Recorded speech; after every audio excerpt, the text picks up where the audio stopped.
మనకి అమరావతి పూర్తి చేస్తామంటున్నారు. అమరావతి మాత్రం ఖాయంగా చేస్తారండి పవన్ కళ్యాణ్ గారును చంద్రబాబు గారు. అది మాత్రం సాధ్యం. అక్కడ రాజధాని ప్రజలంతా ఆయన చెప్పినట్టు అంతా ఆయనే. మనకు కనుక అమరావతి కనుక పూర్తయితే యువతకు కానివ్వండి, ప్రజలకు కానివ్వండి ఎలా ఉండబోతున్నారు? బాగుంటుందండి. జాబులు వస్తాయి.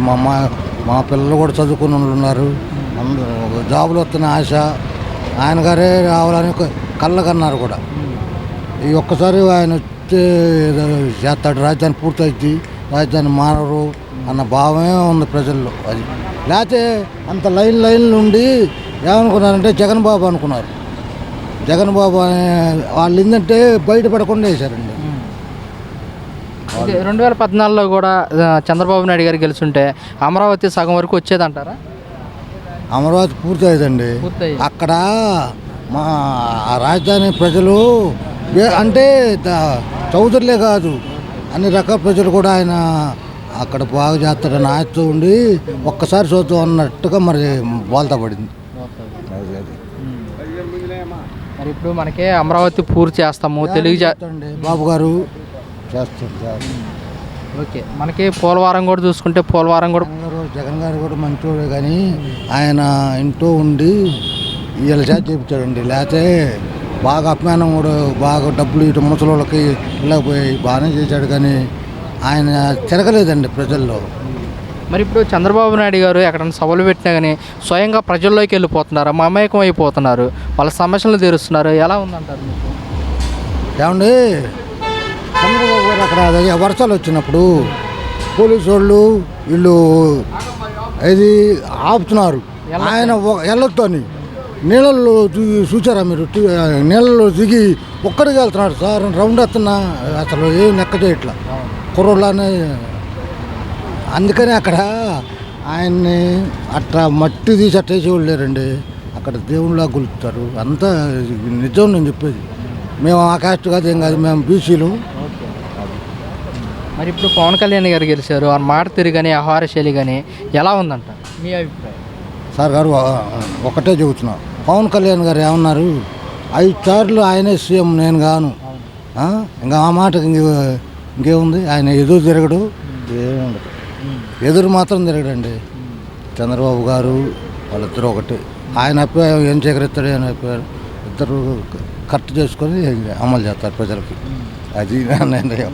చంద్రబాబు నాయుడు గారు కూడా ఎప్పుడన్నా ప్రస్తావన వచ్చినప్పుడు పవన్ కళ్యాణ్ గారికి కలవటం వల్లే మనకి ఇంత భారీ మెజారిటీ వచ్చింది, కూటమి కూడా ఏర్పడిందని చెప్పేసి కూడా అంటున్నారు.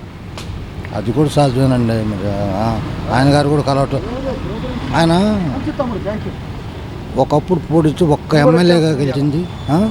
మరి కూటమి నుంచే అటు ఉండరు ఇటు ఉన్నారు కదా, ఇద్దరు ఒకటి, వీళ్ళు కరెక్ట్, వీళ్ళు మాట తప్పరు అన్న భావంతో ప్రజల్లో బాగా నాటకపోయింది. బాబు గారు అసలు తప్పుడండి, అన్న ఏది తప్పుడు. పవన్ కళ్యాణ్ గారు కూడా మంచోడు.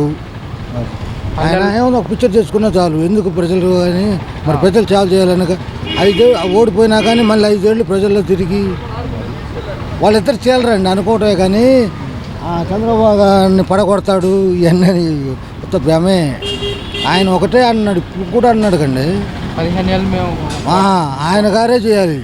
అది నేను అన్నమాట. అసలు ముందుగానే చంద్రబాబు గారు అంట్లా ఈయనే అన్నాడు పవన్ కళ్యాణ్ గారు. అప్పుడప్పుడు జన సైనికులు కూడా సీఎం అన్నా కానీ సరే నాకు డిప్యూటీ సీఎం హోదా ఇచ్చారు, దానికి నేను గౌరవిస్తాను, మీరు అలా మాట్లాడకూడదు అని చెప్పేసి కూడా.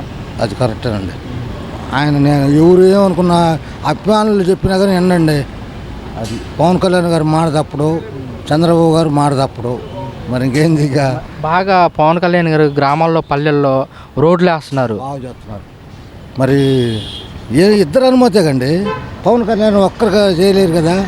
బాబు గారు ఏదైనా బాబు గారిని అన్నాడు కుప్పలందని, ఇంకా నేను నాతో చెప్పే పని నీకే ఖాయం అంటాడు. అది మరి జగన్మోహన్ రెడ్డి పవన్ కళ్యాణ్ గారిని కార్పొరేటర్కి ఎక్కువ, ఎమ్మెల్యేకి తక్కువ అని చెప్పేసి కూడా వ్యాఖ్యలు చేశారు. ఈ వ్యాఖ్యలు ఎలా జరుగుతుంది సార్? నేను మరి ఇదిగో జగన్ బాబు అన్న నాకు ఇష్టమే, రాజశేఖర రెడ్డి గారు అన్న ఇష్టమే, కానీ అదే చెప్పట్లేదండి. ఆయన ప్రజల్లోకి రాలేదండి. అదొకటిను ముసుగేసుకొని వెళ్తాం చాలా తప్పు కదండి. ఇప్పుడు రాజధానిలో ఉన్నాడు చంద్రబాబు గారు. మీరు అసలు మీరు చూసే ఉంటారు, కుక్కలు ఉంటాయి, నడిచి వస్తాడు. గన్మెన్లు నడిచి ఆయనతో పాటు నడవలేరు. అక్కడేది సచివాలయం నడిచి వచ్చేవాడండి. నేను స్వయంగా చూసా. ఎవరన్నా తాగి ఒకలా అక్కడ మందనంలో తాగి ఉండడు, కాంటారు మట్టి ఏది అక్కడ పాలు పోసి ఎత్తచ్చు జోరికి. చంద్రబాబు గారు ఉన్నప్పుడు మేము అప్పుడు ఉండాలి అక్కడ. అయితే తాగి కానీ అది ఉంటే వెళ్తా ఆయన సీఎం కదా, ఆయనకేం పని అట్ట కాదు, వాడిని పిలుస్తాడు. సమస్య తెలిసి ఏంది, నా పొలం అన్యాయంగా తీసుకున్నాండి, అమ్మాను సోకలంటే దానికి ఎవరు అని చెప్పి వాడిని నవ్వించి పంపిస్తాడు. మళ్ళీ నువ్వు అమ్ముకున్నావు కష్టాల్లో కానీ నీకు అవసరమే అమ్మావు, ఇప్పుడు రేట్లు పెరిగినాయి, దానికి ఎవరు ఏం చేస్తారు. మేము విన్నామండి, దగ్గరగా విన్నాం. Okay, thank you. Pavan Kalyan garu మాకు సాయం చేశాడు. మళ్ళీ అది చదువుకునేటప్పుడు మా పిల్లలు చదువుకునేటప్పుడు కాల్చిపోడు అంటే ఒక 10,000 రూపాయలు గుంటూరు మాది. అదే ఆయన్ని మేము తీసాం. ఆయన ఏంటంటే తెలుసుకోలే అందరిని మంత్రులని